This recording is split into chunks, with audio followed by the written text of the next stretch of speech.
കയറിപ്പോയ ഒരു മാസമായിട്ടുണ്ട്. നേരെ ചൊവ്വേ സമയത്തിന് ഞങ്ങൾ കിടന്ന് ഉറങ്ങിയിട്ട് ഒരു 5 മണിക്കൂറെങ്കിലും തികച്ചുറങ്ങിയിട്ട്. ഈ പുലർച്ചെ കരയുന്ന കിളികളില്ലേ, അവരുടെ കരച്ചിൽ കേട്ടിട്ടാണ് ഞങ്ങൾ കിടന്ന് ഉറങ്ങാൻ നിൽക്കുന്നത്. അതുകൊണ്ട് തന്നെ ലേറ്റ് ആയിട്ടാണ് എണീറ്റത്. ഇന്ന് ഗോതമ്പ് ദോശയും തക്കാളി ചമ്മന്തിയാണ് കേട്ടോ.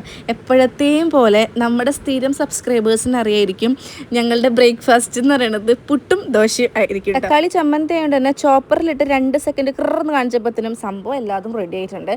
വേഗം തന്നെ അതിനുള്ള പരിപാടിയിലേക്ക് കിടക്കുകയാണ് കേട്ടോ. പിന്നെ നമുക്ക് മീൻകറിയും ഒലത്തിന് ക്യാബേജാണ്. ക്യാരറ്റ്, ബീട്രൂട്ട്, ക്യാബേജൊക്കെ ഇതിലേക്ക് കട്ട് ചെയ്തിടേണ്ട സെക്കൻഡ്സ് മാത്രം മതി. അടുക്കളയ്ക്ക് ഞാൻ മേടിച്ച ഏറ്റവും വലിയ ഉപകാരമുള്ള സാധനം എന്താണെന്ന് ചോദിച്ചാൽ ഞാൻ ഇത് പറയും. കാരണം ഒരുപാട് സമയം ഇതിന് വേണ്ടിയിട്ട് നമുക്ക് കളയേണ്ട ആവശ്യമില്ല. ക്യാബേജൊക്കെ കട്ട് ചെയ്യാൻ ഒരുപാട് സമയം വേണമല്ലോ.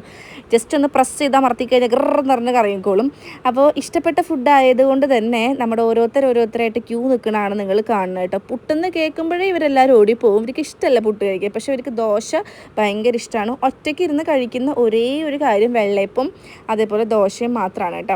അങ്ങനെ എല്ലാത്തിനെയും സോഫയിൽ നിരത്തി പിടിച്ചിരുത്തിരിക്കുകയാണ്. വെക്കേഷൻ തുടങ്ങിയതേ ഓർമ്മയുള്ളൂ. വെക്കേഷൻ എന്താ കഴിയാത്തേ എന്നാണ് ഇപ്പോൾ ആലോചിച്ചുകൊണ്ടിരിക്കുന്നത്. മാമ്പഴപ്പുളിശ്ശേരി ഉള്ളതുകൊണ്ട് 3 നേരം ചേട്ടൻ്റെ ഇപ്പോൾ ഭയങ്കര പിടിയാണ് കേട്ടോ. ഞാനിപ്പോൾ ചെറിയൊരു റൊമാൻസ് ഒക്കെ കാണിക്കുന്നത് വെച്ച് ക്യാമറ മുമ്പിലുള്ളപ്പോൾ ചേട്ടന് ഭയങ്കര നാണാണ്. സമൂഹത്തെ നാണം നിങ്ങൾ കാണുന്നില്ലേ? അങ്ങനെ ഞാൻ കുറച്ച് നേരം ഒന്ന് കെടുക്കാൻ അങ്ങോട്ട് വിചാരിച്ചു. കെടുക്കാണ് കേട്ടോ.